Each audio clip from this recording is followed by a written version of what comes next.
Who is the most underrated actor of all time? It's Dolph Lundgren. Correct. Why? Well, because of his spiky hair and his ice-cold demeanor and his big muscles. Absolutely. I must break you.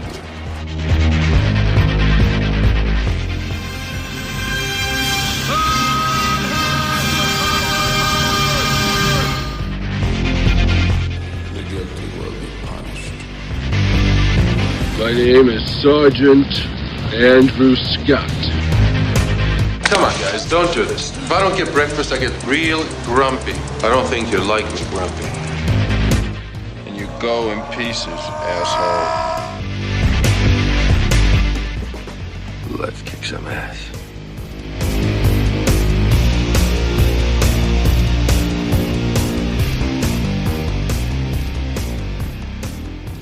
Hello and welcome back to I Must Break, this podcast, the fan podcast celebrating the cinematic career of action legend Dolph Lundgren. I'm your host Sean Malloy, and on today's special interview episode, I had the pleasure of speaking with director and screenwriter Stephen Tolkin. But before we get to the conversation, I wanted to remind you all to please feel free to rate and review the show on iTunes, Stitcher, or wherever else you go to subscribe. We always appreciate the reviews, especially those 5-star reviews. Those always help. Also, please be sure to check out the Facebook page for the show, I Must Break This Podcast. Here you can stay up to date on the show, the career of Mr. Dolph Lundgren, and other news regarding action cinema in general. So if you're not already following the page, please feel free to like it, share it, and continue being a fan and helping spread the word. Lastly, if you'd like to get in contact with me with ideas, suggestions, or thoughts on the show in general, you can take a look at the official webpage for the show, which is imustbreakthispodcast.wordpress.com. Now, on to today's conversation. Recently, I had the honor of speaking with Stephen Tolkin. Tolkin has been in the industry for almost 40 years, with experiences in the realms of writing, directing, and producing. Early in his career, Stephen Tolkin worked for the renegade studio Cannon Films, and during his time with Cannon, Tolkin had a hand in the rewrite of the 1987 cult Dolph classic Masters of the Universe. In fact, Stephen Tolkin was later tapped to write the unproduced sequel to Masters of the Universe, which sadly never fully got off the ground. Tolkin also went on to write the 1990 adaptation of Captain America for Menham Golan. Now, the 1990 Captain America film is one that has always been fairly near and dear to me.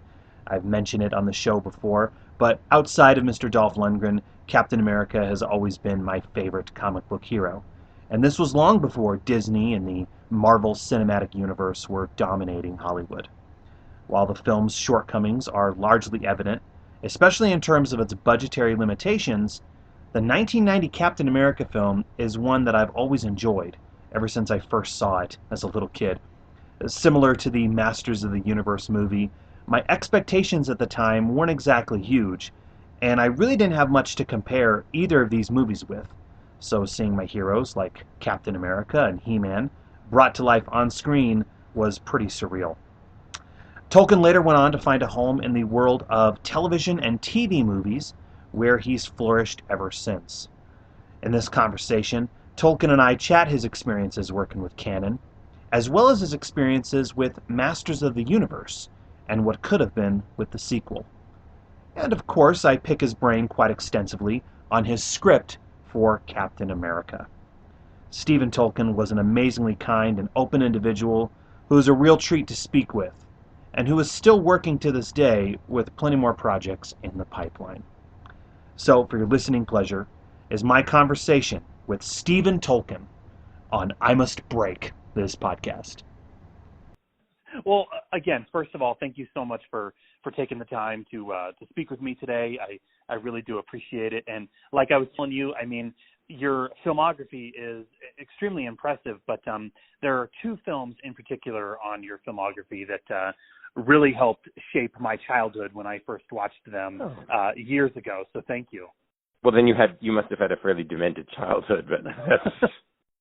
I like to think I had a pretty awesome childhood, but I mean, if you look at films like Masters of the Universe and Captain America, I mean, it's kind of wild to think that okay, nowadays, comic book based movies are, that's what's driving the box office. That is what is, leading Hollywood. But back then in 1987, 1989, when you wrote those particular films, they were still kind of a taboo in Hollywood. Of course we had Batman and we had Superman, but we really didn't have comic based films like we do nowadays back then.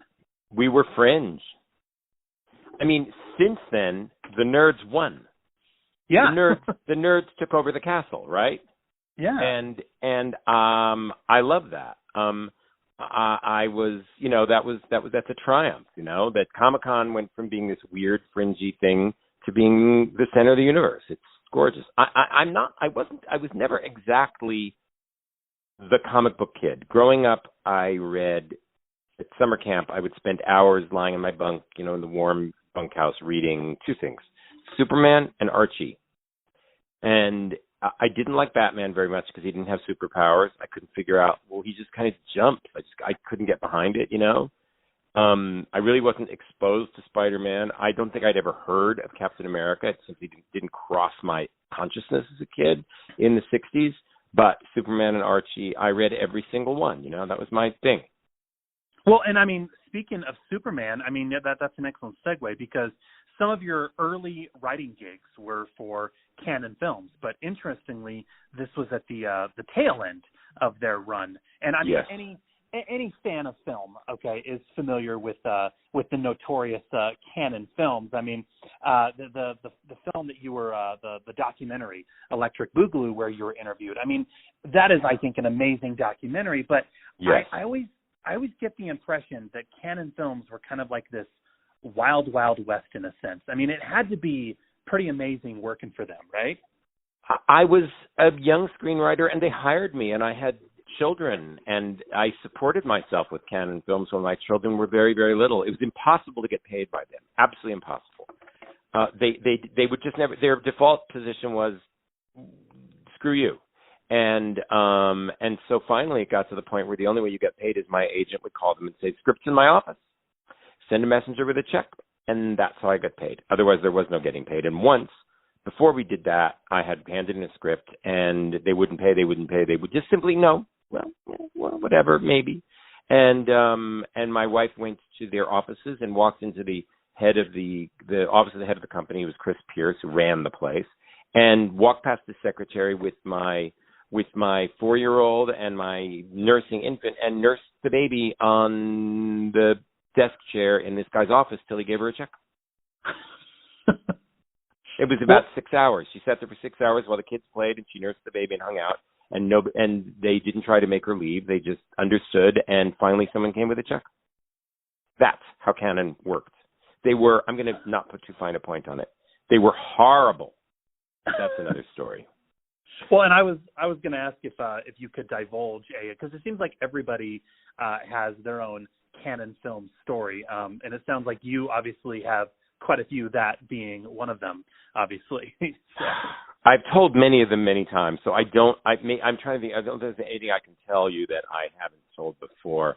But I will tell you one story that has to do with the sequel to Masters of the Universe. I've told this many times, so it may not be original to your podcast.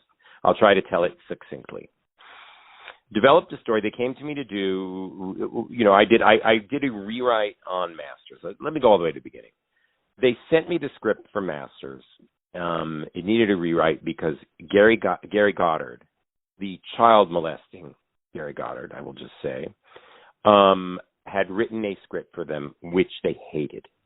David Odell had written a lovely script, and the director, Gary Goddard, had rewritten it. And Gary Goddard is many things, but not a writer. And I read it, and I was kind of horrified. And I said, well, what about that other? What did you start with? And they gave me David Odell's script, and it is magnificent. It was much better than the finished movie. It was lyrical and moving and funny and adventurous. I mean, this is the man who wrote The Dark Crystal, right? Absolutely gorgeous. First thing I did was call David Odell, whom I'd never met. I got hold of him and told him how much I loved it. And then I said to Canon, my goal here is simply to make David Odell's script work for whatever Gary needs, right? I'm here to make that script work for this director, right? And they embraced that totally because they also loved David Odell's script. And David and I bonded over this, right? And but he warned me. He just gave me a warning. Okay, well, you'll see what you're going to get. And I did an extensive rewrite that everybody embraced. And then Gary just shot his own script. He just every night would issue pages back to the script that he'd written. And nobody at Canon stopped him. And the movie was essentially unwatchable. And that's why. Because Gary was a bully and completely not the slightest interest or openness to critique or just forget critique, collaboration, discussion. Let's get into this. Let's make it work, you know? Now, what contributions to the film did you add? I mean, my contributions have to do with Courtney Cox and Robbie O'Neill, who I love, who's a fabulous guy. I never really got to know Courtney, but Robbie ended up directing an episode of a show that I created, and I just cannot say enough about what a wonderful person and beautiful artist he is. And he's an amazing actor. He gave it up because he wanted to be a director, but he wanted to stay an actor. He would have stayed amazing at that too. So I would say any contributions I made would really be to their scenes, which Gary maybe had less interest in messing with because he was not so interested in the human characters. But I haven't seen the movie in so long that I don't really know what I added or not. I saw it once. I will say with regard to the inclusion of those particular characters, the Earthlings, if you will. I mean, and I've said this multiple times before, it seems like the film, especially by like the hardcore Masters of the Universe fans, they have always been kind of put off by the fact that it takes place on Earth. Why is this film about these people from Eternia going to Earth of all places? And obviously, the budget, it would have been impossible to do. Yeah, sure, budget. And you know what? And not a bad idea. To go along with that, not only, in my opinion, as a little kid, I always thought this as well. Not only was that not a bad idea, but I mean, when you have a script based on this franchise and toy line that is so otherworldly, and you have these characters that are so larger than life from other planets, you need, in my opinion, that human component. You need that vessel for the audience to not only relate to, but to kind of go on the adventure with. And so, the characters of Courtney Cox and Robert Duncan McNeil, I always felt that they serviced that perfectly. Oh yeah, and such wonderful actors. I mean, God, And you know what, they got a great cast. I mean, Meg Foster and for God's sake, Frank Langella. And I love Dolph Lundgren. I think he's great. The fantasy characters that started it all. The biggest selling toy product ever created. The most successful TV cartoon series. Masters of the Universe. Now takes a giant leap forward into a live action motion picture. Starring the sensation of Rocky IV. Dolph Lundgren in the live action adventure Masters of the Universe.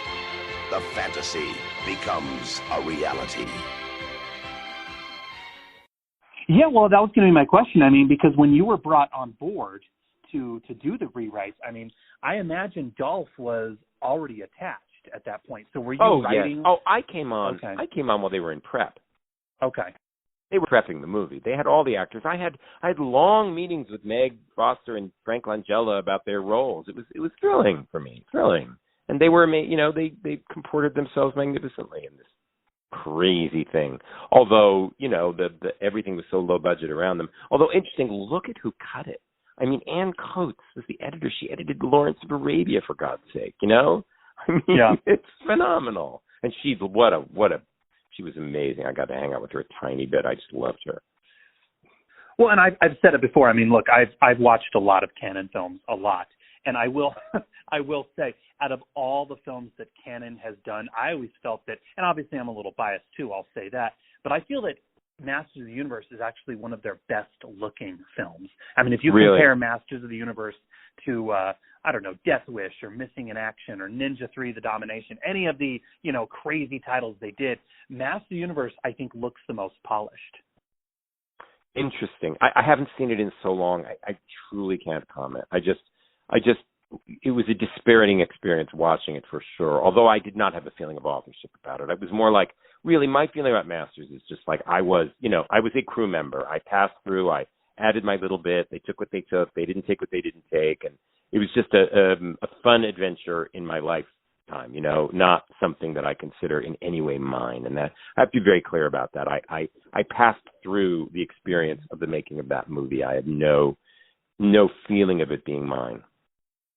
Well, I mean, okay, but you brought it up, so I have to ask, because I've heard various rumblings online about the sequel. So, assuming that the sequel did get made and they did use your particular script, what would we have been able to see? What did we? I don't remember much. I was working closely with the magnificent Albert Pune, whom I adore, and his team, and I don't remember much about the story. I had, as usual, craziness. I had 4 days to write an outline and all that. But this is the story. They brought me on because I think, first of all, I think they would have gone back to David, but I'm sure David was like sick of them and didn't want anything to do with them at that point. So they went to me because I think they felt that if Gary had shot my script, they would have had a better movie, right? They liked it very much. They wanted him to shoot it, but he just refused. And by my script, I mean my adaptation of David Odell's script to the realities of their production, right? And with an addition of a lot of stuff about the kids that I really got into because I loved them. So anyway, and they felt, I think there was a feeling that, if only we had done that. So when they had a sequel, they came to me. I was, the natural thing to come to, and it was a good gig for me. And I wrote an outline. Kind of all in I remember staying up like night after night in the office of the building there, finishing it, drinking, as I remember, Irish breakfast tea to keep myself awake. And I wrote a script, and the heart of the script was a relationship. He-Man comes to Earth. And I had, at that point, directed a short subject in which my production designer was this fabulous woman named Liz Young, who lived in a loft in downtown L.A. and was in a wheelchair. She had had an accident in her teens, and she didn't have the use of her legs, and she was in a wheelchair. And she was amazing and could get anywhere and was an artist. And I just thought of the world of her. And I thought, wow, what an inspiration she is. So I came up with the idea, which everybody embraced, which Albert and totally went for, was that He-Man comes to Earth and he falls in. They did it on Earth again with this woman who is an artist who is in a wheelchair. And the limits of He-Man's power, and he can't fix her, but then you realize she doesn't need to be fixed and all this stuff. It was a very, very, very early idea of putting this person with a disability at the center of a movie. Maybe it would have been the first. Anyway, everyone embraced it. Menham was all into it, and they got all the way to casting. They cast a woman in the role, and she was very, very committed, and she committed to spending the 6 weeks of prep in a wheelchair and not getting out of the wheelchair, right? And I would see her all over the Cannon buildings. There were 2 buildings on either side of Wilshire Boulevard, and on San Vicente on either side of Wilshire Boulevard, I would see her getting in and out of cars and with the wheelchair and moving around and going up and down ramps and figuring out every single way to negotiate everything. It was an amazing piece of actress commitment, right? And so Albert and I are working on the movie and having a great time planning it. And I don't even know if this one I'd written a script. They ordered it on the outline. I was working on the script. I don't think I ever wrote a full script. Maybe. No, I did. Just remembered I did. And we're working on the movie and getting it going and working on the other casting. And we get a call that Yoram wants to see us, Yoram Globus. So we cross Wilshire Boulevard to the north and go over to the other side.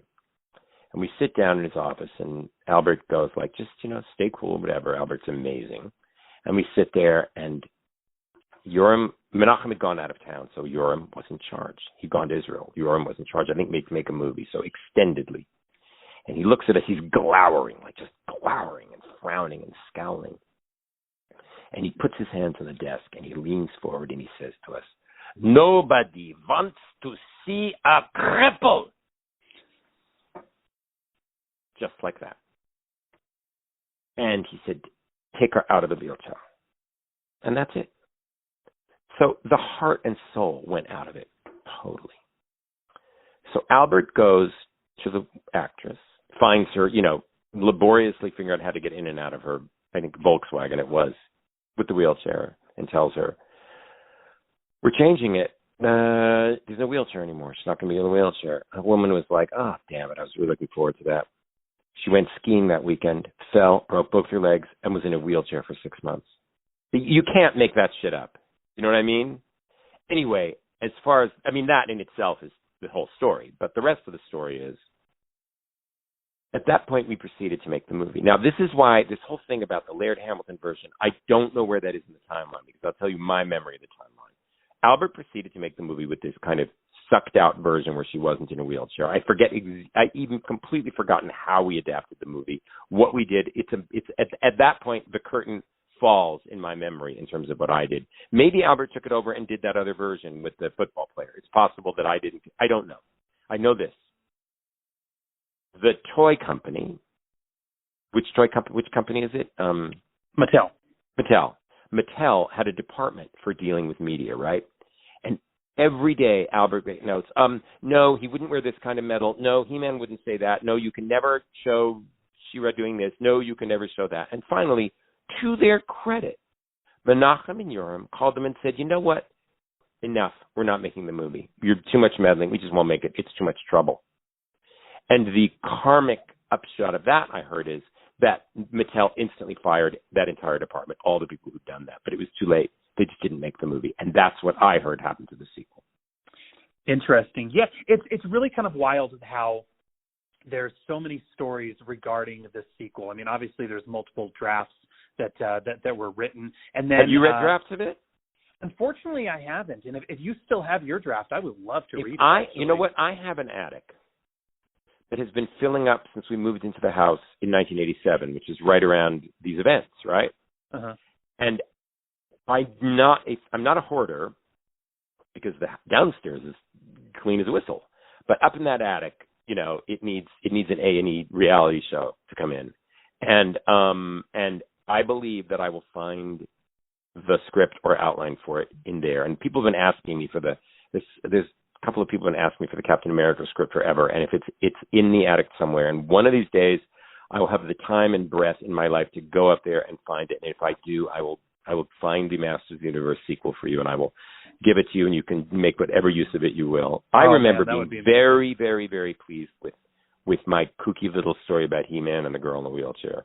Yeah, that would be amazing. Well, because, it's gone on record, I think, that Albert Pune was able to salvage what had been developed for the Masters of the Universe sequel, as well as the Spider-Man movie, and he was able to salvage the sets and the costumes and everything for his movie Cyborg. Yeah. Have you talked to Albert? I haven't had the pleasure of speaking with Albert. I've reached out to him, actually, but I haven't spoken to him, actually. He is. There are some health issues there. I'll just say that.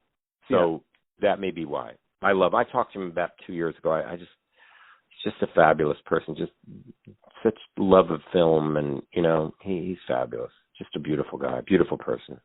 Well, and I was actually fortunate back when I think it was back in 2011. I was able to reach out to him, and I did get. This is actually an excellent segue, because he was selling his director's cut of the Captain America film. And so I did reach out to him, and I did get a copy of that, and he did sign it for me. And so, looking at that film, look, I would be kicking myself if I didn't ask you about Captain America. Oh, and yeah. When we first got in contact, I told you of my appreciation for the movie. Mm-hmm. Let me just say this, Mr. Tolkin. I love this movie. I've always been, ever since I was a little kid, and this is the honest to God truth. But I always tell my children that I'm the OG Cap fan, because back before Marvel was dominating the box office and Captain America was, everyone's favorite, he was not, at least in my opinion, in my social circle, he was not the cool superhero I think that he is nowadays. And so as a little kid, again, we had Michael Keaton's Batman, we had Christopher Reeve's Superman, but we didn't have much in terms of cinematic superheroes. And so when I first saw the Captain America movie, I can look at it now through adult eyes, and I can certainly see its shortcomings. But I will say, when I saw it as a little kid, I didn't have much to stack it up against, to compare it to. And so for me, it was amazing. I mean, I rented that movie on VHS ad nauseum. It is, I think, considering what everyone was going through, because I've heard various stories, in my opinion, I think you guys pulled off a really cool little movie. Where'd you get your guinea pig? Happens to be the best damn candidate out of 600 volunteers. A secret experiment gave one man the strength of 100.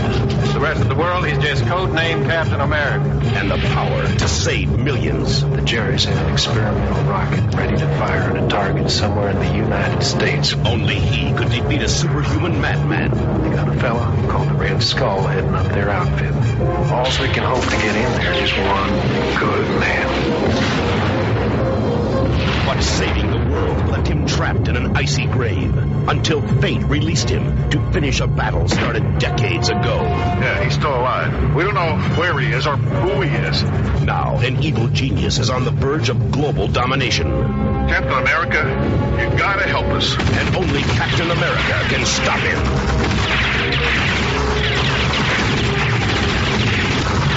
Ronnie Cox, Ned Beatty, Darren McGavin, Kim Gillingham, Scott Paulin as the Red Skull, and Matt Salinger as the Marvel Comics hero, Captain America. Well, I will say that for me, the equivalent movie is Journey to the Center of the Earth.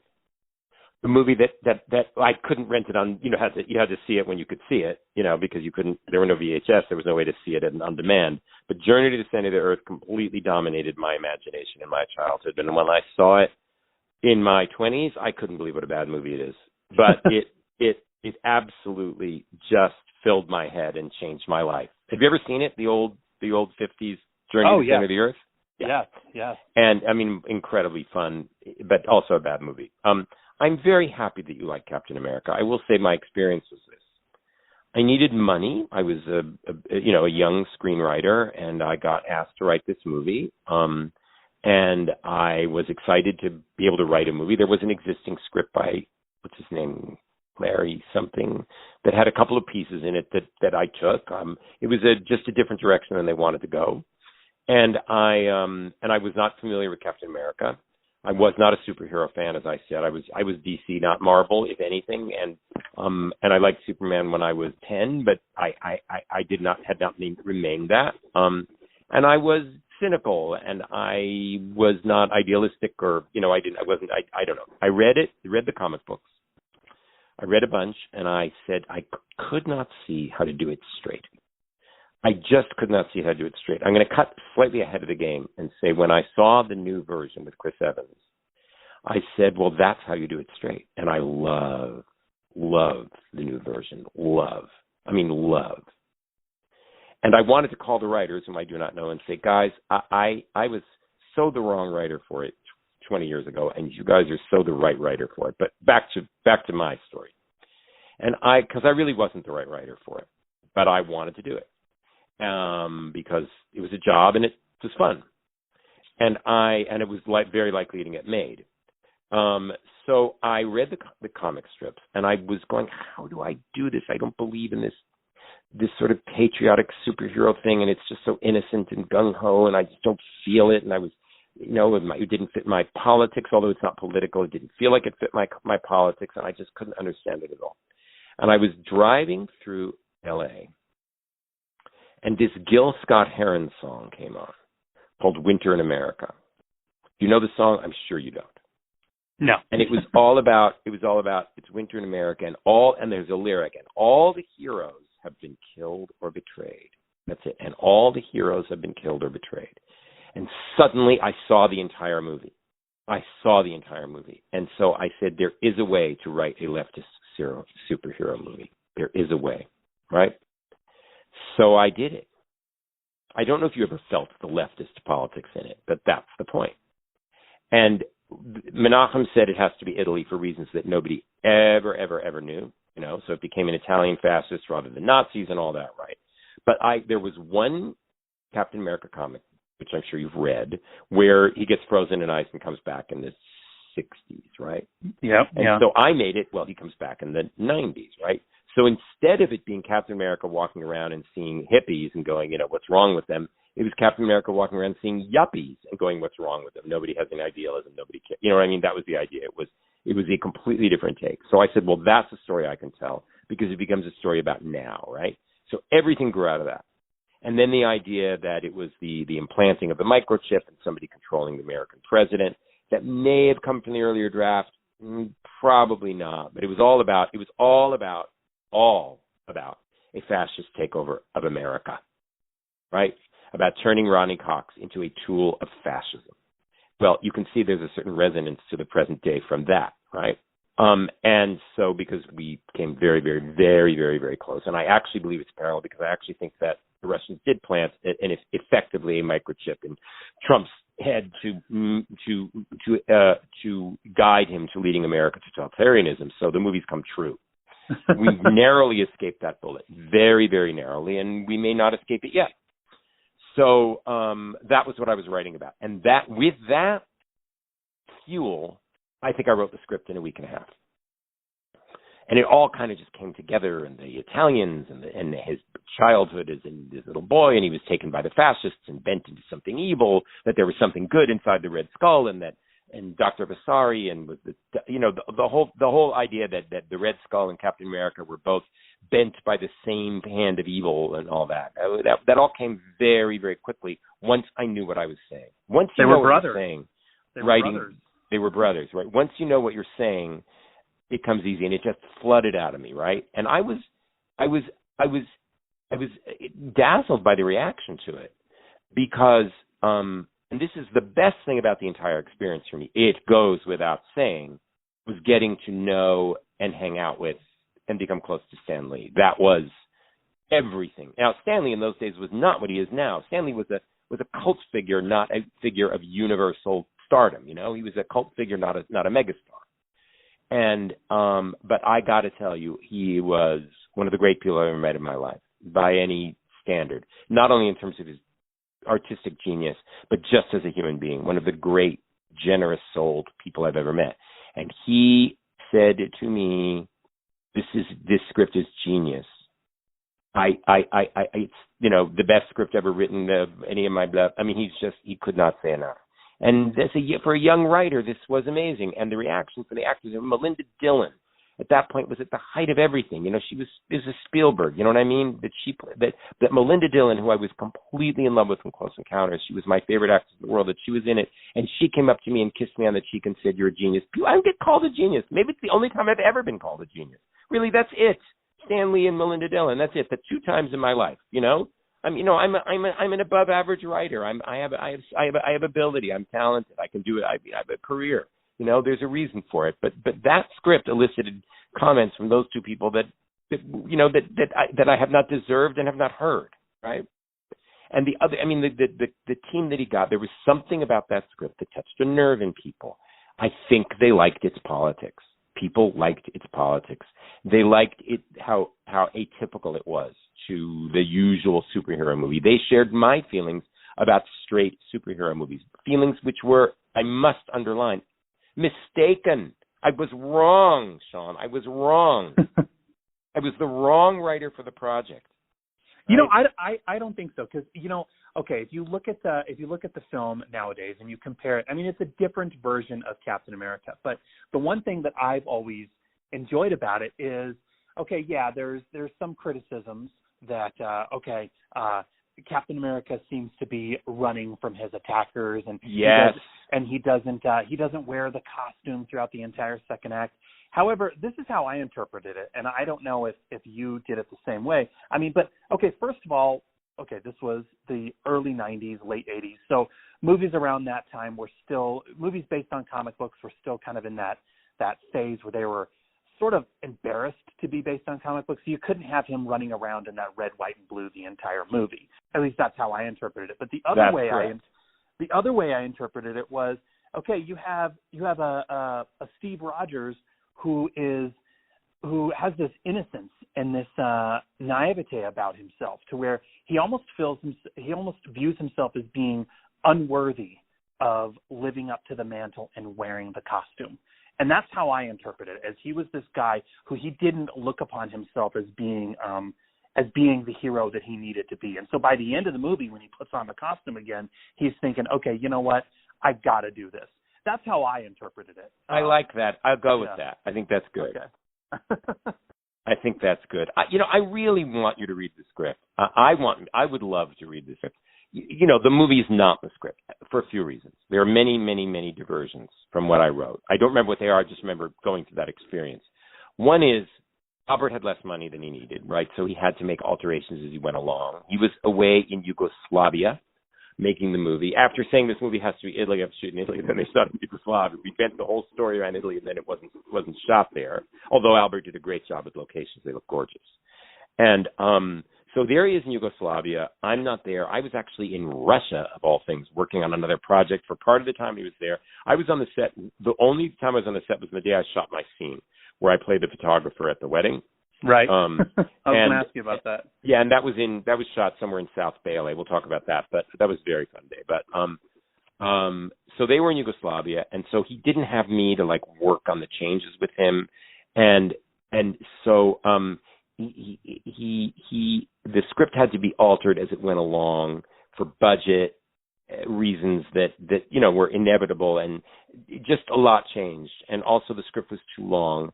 So in the cutting, things had to be lost, and that's on me. That's my bad. I just learned since that scripts need less than you think they need, and it's better to rewrite them in the script than stage than in the editing sometimes. Although editing can be great, obviously.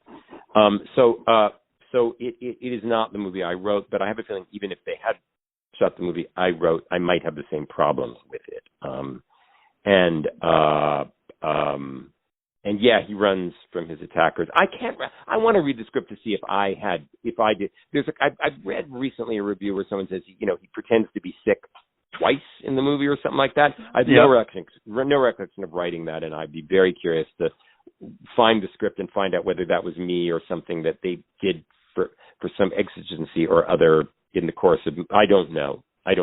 Matt, again, lovely guy. Got to know him pretty well. Spoken to him a bit through the years. Matt Salinger.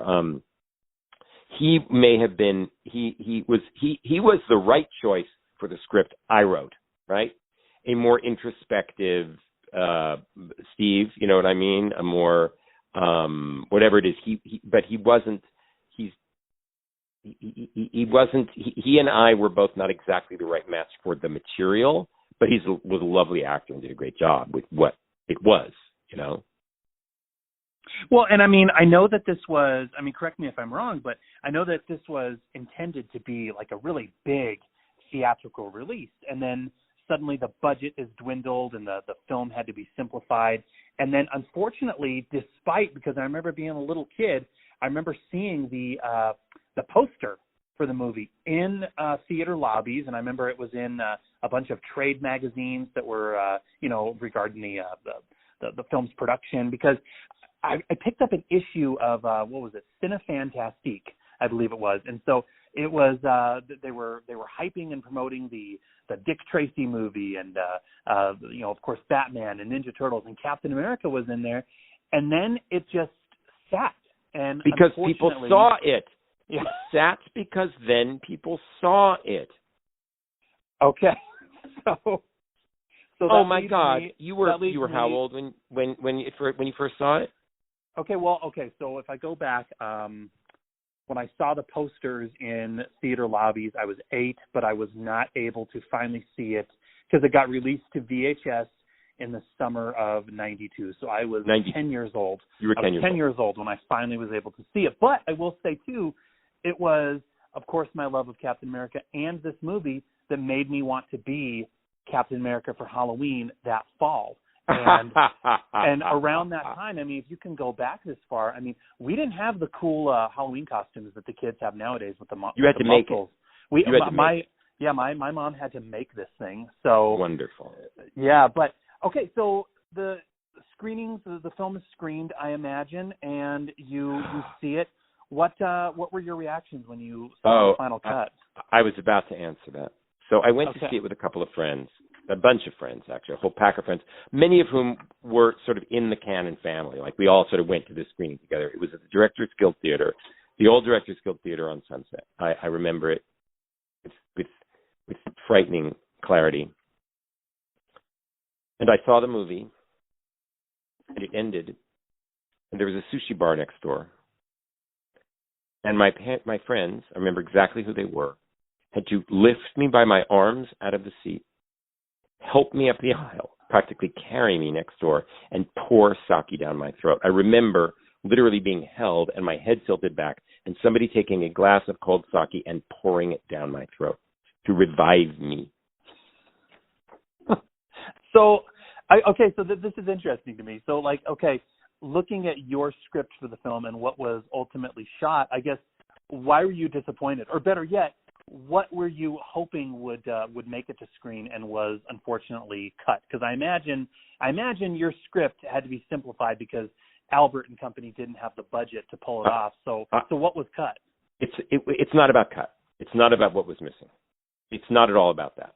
I by that point, I'd already directed my own thing. I knew everything there. I knew all about having to cut stuff, and you make the movie. I knew by then that the movie you write is not the movie you shoot, and the movie you shoot is not the movie you cut. Right? That process is a change. You make 3 movies. You write one, you shoot another one, and you edit another one. 3 separate movies. No, it wasn't that. I did not feel. I will tell you the thoughts that were not going through my head. He fucked up my script. No. That was not going through my head. He did a terrible job with it. No, that is not going through my head. What went through my head is it's just a terrible movie. I didn't blame Albert. I think I probably blamed myself. I saw that the entire story was preposterous. And I think probably more than anything, the cheesiness forced on the movie by the budget, the rocket that lands in Washington and the completely implausible and unconvincing, and I would say even unprofessional is the wrong word because I don't want to say anything to cast shade on Albert, who I love and admire. The incomplete effects, the insufficient visual effects, right, left it in the realm, unfortunately, through no fault of Albert's, in the realm of the cheesy, right? And then there is Scott Paulin, who another person I became friends with and stayed friends with for years after that. Fabulous actor, fabulous guy, right? The cheesiness of the Red Skull makeup, in spite of the fact of how fabulous Scott was in the role. And also it was very, very complicated. It wasn't exactly, it's hard to recall the things from the past that were being echoed in the present. And when he goes home, it's hard to know that this is the same woman he's talking to, and all these things which, as a screenwriter, I would better address now. So at the end of the day, I would say I wouldn't have been paralyzed to the point of being unable to get out of my chair and have to have alcohol poured down my throat to revive me if I didn't feel that the fault was mine. Well, I will tell you again. I hate putting you putting the blame on yourself regarding a lot of this, but I will say again, sure, Scott Paulin's Red Skull he has a red skull for maybe 5 minutes of the movie, but again, as a little kid watching this, I remember thinking to myself, well, this is what Captain America and the Red Skull would look like in real life. Like, if, you know what I mean? Like, if they were going to, transplant this and put this into the real world, a talking skull that is red, that's going to look a little silly. This is how it would look in the real life. And obviously, they've been able to adjust to that and make it work nowadays. But again, for me, Mr. Tolkin, back in 1992 when I saw it, it was acceptable for me. Because, I remember thinking to myself, well, you know what, if they came out of the comic book pages, this might be how it would look. This is, acceptable for a movie. So. Oh, I like that. I feel that Albert, I've never talked to him about this, How did you feel about the movie? The beauty of Albert is he's the most positive person. He is like, he loves being on set. He loves working with the actors. He loves the process. He gets frustrated with things not having enough money and movies that don't get made and all that. But he's such a wonderful team spirit. He's got fantastic team spirit and loves the art and craft of film so much, you know.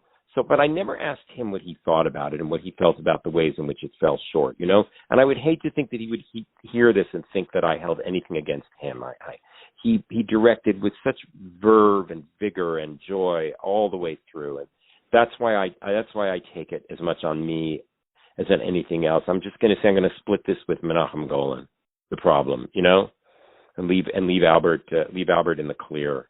This is what I also learned. Sometimes scripts that everybody loves, that read magnificently, that are these fantastic reads, that are written in this way that makes people just, you know, love the read of them, does not mean it's going to be a good movie. And I remember I was working with Arnold Kopelson in the early 90s, and they were doing The Fugitive, and I read the script for The Fugitive, you know, the one that was made with Harrison Ford and Tommy Lee Jones, right? And I read it, and I was like, what? Nothing happens. He chases him, and they confront, and it's over. It's like, what's the movie? There's no complexity. And then I saw the movie, which was exactly the script, and it blew me away. It was a huge lesson to me. The fabulous literary script with all the wonderful turns and this and that and flourishes and Italian kids playing the Chopin preludes in houses in Italy in the 30s. You know what I mean? Bullshit. What makes a movie is the essence of the story. And Fugitive, the reading The Fugitive and seeing it was a huge lesson to me in screenwriting. Then I realized it was a magnificent script. It just wasn't written as a literary thing. It was written as this is how the movie's going to work, and it did.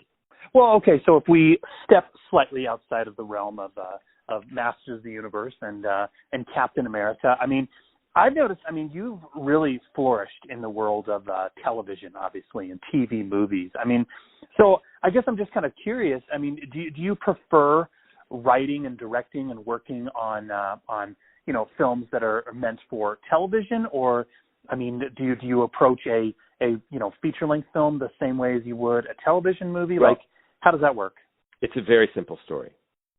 Let me see if I can get the timing right. In the early 90s, I wrote three things. I wrote an adaptation as features. I wrote an adaptation of an off-Broadway play called Beirut, which was about, and I rewrote it, and called it Daybreak. And it was about resistance fighters in a fascist America. You can see my theme here. At the time of a plague, so, you know, somewhat topical. I wrote that as a feature for Atlantic Pictures, or I forget who. I wrote an adaptation of Dean Koontz's Intensity, or developed Dean Koontz Intensity as a feature, and also a third one. There was a third one that I developed as a feature. I'm forgetting exactly what it was right now.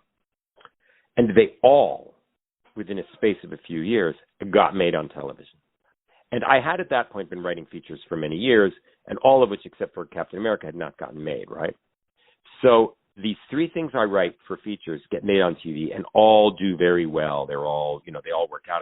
And Daybreak had Cuba Gooding Jr., and Intensity was a huge hit on Fox as a miniseries, and the other one was maybe another Dean Koontz thing, no, it was something else. Anyway, and they all got made on TV in the space of a year, and they all did well, and they flourished, and people wanted to hire me, and it was like suddenly I was not scrambling anymore, and I suddenly the clouds parted, and I went, oh my God, I get the message. I'm a television writer.